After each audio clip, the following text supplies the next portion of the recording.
नमस्कार बंधुओं। हिंदी साहित्य की कालजयी रचनाओं की श्रृंखला में आज हम छायावाद के स्तंभ महाकवि जयशंकर प्रसाद जी की एक बेहद मार्मिक और गहन कहानी सालवती लेकर आए हैं। यह कहानी केवल एक प्रेम कथा नहीं है, बल्कि यह आध्यात्मिक शुद्धि, प्रायश्चित और अटूट मानवीय भावनाओं की एक अद्भुत दास्तान है। चलिए चलते हैं साल के घने जंगलों के बीच बसी उस अनूठी दुनिया में, जहां सालवती का प्रेम एक नया रूप लेता है। बंधुओं, इस कहानी को आप कहां से सुन रहे हैं, हमें कमेंट करके अवश्य बताना। तो सुनिए जयशंकर प्रसाद जी की अद्भुत कलम से रची कहानी सालवती। इस कहानी में अभी तक आपने सुना था कि सालवती ने गंभीर भाव से सिर झुकाकर कहा, बड़ी कृपा है, किंतु मैं किसी के अनुग्रह का दान नहीं ग्रहण करती। और वह चली भी गई। सब लोगों ने आश्चर्य से एक दूसरे को देखा। अब आगे। अभय कुमार को उस रात्रि में निद्रा नहीं आई। वह सालवती का चित्र अपनी पुतलियों पर बनाता रहा। प्रणय का जीवन अपने छोटे छोटे क्षणों में भी बहुत दीर्घजीवी होता है। रात किसी तरह कटी। अभय कुमार वास्तव में कुमार था और था वैशाली का उपराजा। नगर के उत्सव का प्रबंध उसी के हाथ में था। दूसरा प्रभात अपनी तृष्णा में लाल हो रहा था।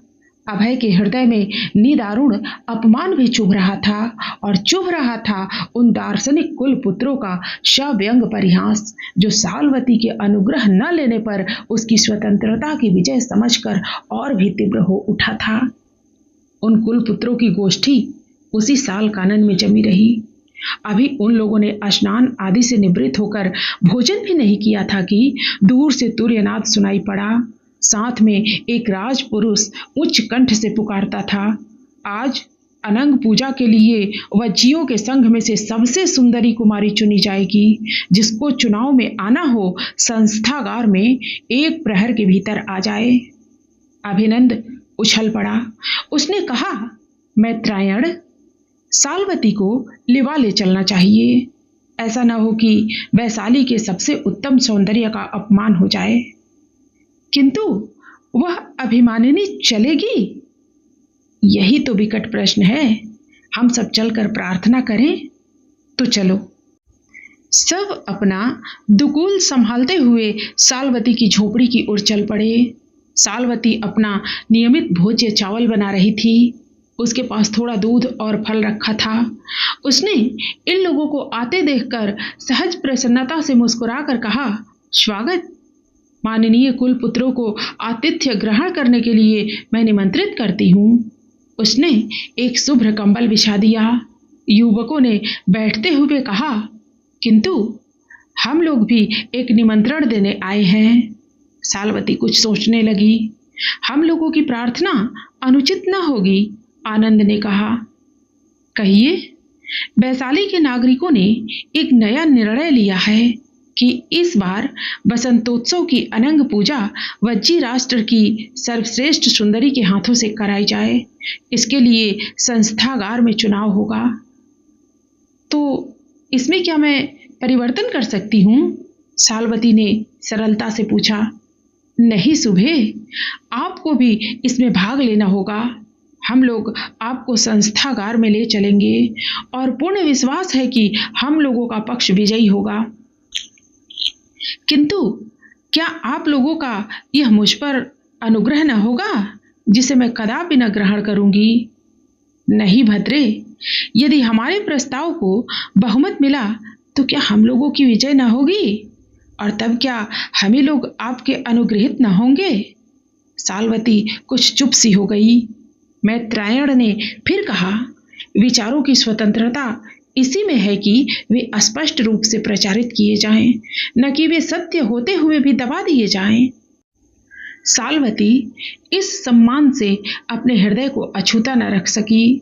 स्त्री के लिए उसके सौंदर्य की प्रशंसा कितनी बड़ी विजय है। उसने ब्रीड़ा से कहा, तो क्या मुझे चलना ही होगा? यह हम लोगों के लिए अत्यंत प्रिय संदेश है। आनंद, तुम रथों को यही ले आओ और मैं समझता हूं कि सौंदर्य लक्ष्मी तुम्हारे रथ पर ही चलेंगी। तुम होगे उस रथ के सारथी। आनंद सुनते ही उछल पड़ा। उसने कहा, एक बात और भी। सालवती ने प्रश्न करने वाली आंखों से देखा। आनंद ने कहा, सौंदर्य का प्रसाधन? मुझे कुछ नहीं चाहिए, मैं यूं ही चलूंगी और कुल पुत्रों के निर्णय की मैं भी परीक्षा करूंगी, कहीं वे भ्रम में तो नहीं हैं। थोड़ा जलपान करके सब लोग प्रस्तुत हो गए। तब सालवती ने कहा, आप लोग चलें, मैं अभी आती हूँ। कुलपुत्र चले गए। सालवती ने एक नवीन कौशेय पहना, जूड़े में फूलों की माला लगाई और रथ के समीप जा पहुंची। सारथी को हटाकर आनंद अपना रथ स्वयं हाँकने लगा। उसमें बैठी थी सालवती। पीछे उसके कुल पुत्रों के 7 रथ थे। जब वे संस्थागार के राजपथ पर अग्रसर हो रहे थे, तब भीड़ में आनंद और आश्चर्य के शब्द सुनाई पड़े। सुंदरियों का मुख अवनत हुआ। इन कुल पुत्रों को देखकर राजा ने पूछा, मेरे माननीय दार्शनिक कुल पुत्रों ने यह रत्न कहाँ पाया? कल्याणी, सालवती कुलपुत्र धवलयश की एकमात्र दुहिता है। मुझे आश्चर्य है कि किसी कुलपुत्र ने अब तक इस कन्या रत्न के परिणय की प्रार्थना क्यों नहीं की। अच्छा, तो क्या मत लेने की आवश्यकता है? राजा ने गंभीर स्वर से पूछा। नहीं नहीं, सालवती बज्जी राष्ट्र की सर्वश्रेष्ठ कुमारी सुंदरी है। जनता का तुमुल शब्द सुनाई पड़ा। राजा ने 3 बार इसी तरह प्रश्न किया। सबका उत्तर वही था। सालवती निर्विवाद विजयनी हुई। तब अभय कुमार के संकेत पर 25 दास थालों में रत्नों के अलंकार, काशी के बहुमूल्य कौशेय, अंगराग, तांबुल और कुसुम मालिकाएं लेकर उपस्थित हुए। अभय कुमार ने खड़े होकर संघ से प्रार्थना की, मैं इस कुल कुमारी के पाणी पीड़न का प्रार्थी हूँ। कन्या के पिता नहीं है, इसलिए संघ मुझे अनुमति प्रदान करे। सालवती के मुंह पर भय और रोष की रेखाएं नाचने लगी। वह प्रतिवाद करने जा रही थी कि मगध के महामंत्री के समीप बैठा हुआ मणिधर उठ खड़ा हुआ। उसने तीव्र कंठ से कहा, मेरी एक विज्ञप्ति है, यदि संघ प्रसन्नता से सुने। यह अभय का प्रतिद्वंदी सेनापति मणिधर उपराजा बनने का इच्छुक था। सब लोग किसी आशंका से उसी की ओर देखने लगे। राजा से बोलने की आज्ञा पाकर उसने कहा, आज तक हम लोग कुल पुत्रों की क्षमता का स्वप्न देखते हैं। उनके अधिकार ने संपत्ति और स्वार्थों की समानता की रक्षा की है। तब क्या उचित होगा कि वह सर्वश्रेष्ठ सौंदर्य किसी एक के अधिकार में दे दिया जाए? मैं चाहता हूं कि राष्ट्र ऐसी सुंदरी को स्वतंत्र रहने दे और वह अनंग की पुजारिन अपनी इच्छा से अपनी एक रात्रि की दक्षिणा 100 स्वर्ण मुद्राएं लिया करे। सालवती विपत्ति में पड़ गई। उसने अपने दार्शनिक कुल पुत्रों की ओर रक्षा पाने के विचार से देखा, किंतु उन लोगों ने घटना के इस आकस्मिक परिवर्तन को सोचा भी न था। इधर समानता का सिद्धांत, संस्थागार में हलचल मच गई। राजा ने इस विज्ञप्ति पर मत लेना आवश्यक समझा। सलकाएं बटी, गुणपूरक अपने कार्य में लगा और सालवती प्रार्थना करने जा रही थी कि मुझे इस उपद्रव से छुट्टी मिले। किंतु समानता और प्रजातंत्र के सिद्धांतों की लगन कौन सुनता है किसकी? उधर एक व्यक्ति ने कहा, हम लोग भी आम्रपाली के समान ही क्या वज्जी राष्ट्र में एक सौंदर्य प्रतिमा नहीं स्थापित कर सकते, जिससे अन्य देशों का धन इस राष्ट्र में आवे? अभय कुमार हत बुद्धि सा क्षोभ और रोष से कांप रहा था। उसने तीव्र दृष्टि से मगध के महामंत्री की ओर देखा। मंत्री ने मुस्कुरा दिया। गुणपूरक ने विज्ञप्ति के पक्ष में बहुमत की घोषणा की। राजा ने विज्ञप्ति पर स्वीकृति दी। जब मत लिया जा रहा था, तब सालवती के मन की अवस्था बड़ी विचित्र हो रही थी।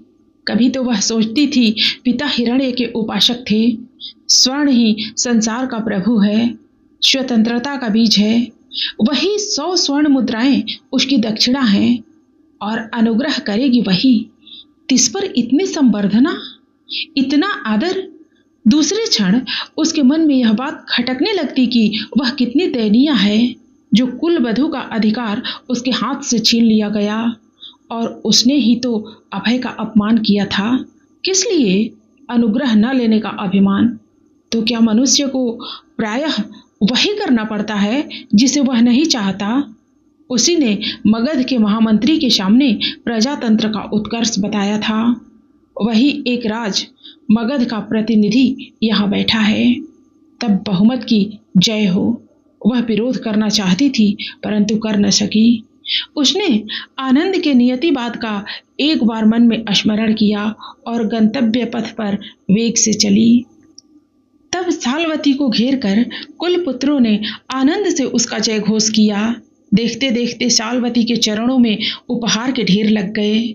वह रथ पर अनंग पूजा के स्थान पर चली, ठीक जैसे अपराधी वध्य स्थल की ओर। उसके पीछे सहस्रों रथों और घोड़ों पर कुलपुत्र, फिर जनस्रोत। सब आज अपने गणतंत्र के सिद्धांत की विजय पर उन्मत्त थे। अभय कुमार जड़ सा वहीं खड़ा रहा।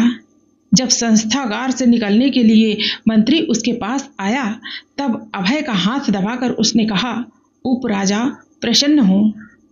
महामंत्री, तुम्हारी कूटनीति सफल हुई, कहकर अभय ने क्षोभ से उसकी ओर देखा। आप लोगों का राष्ट्र सचमुच स्वतंत्रता और समानता का उपासक है। मैं साधुवाद देता हूँ।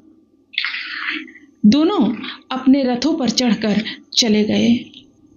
अभी आप जयशंकर प्रसाद की कहानी शालवती सुन रहे थे। फिर मिलते हैं शालवती के चौथी कड़ी के साथ। धन्यवाद।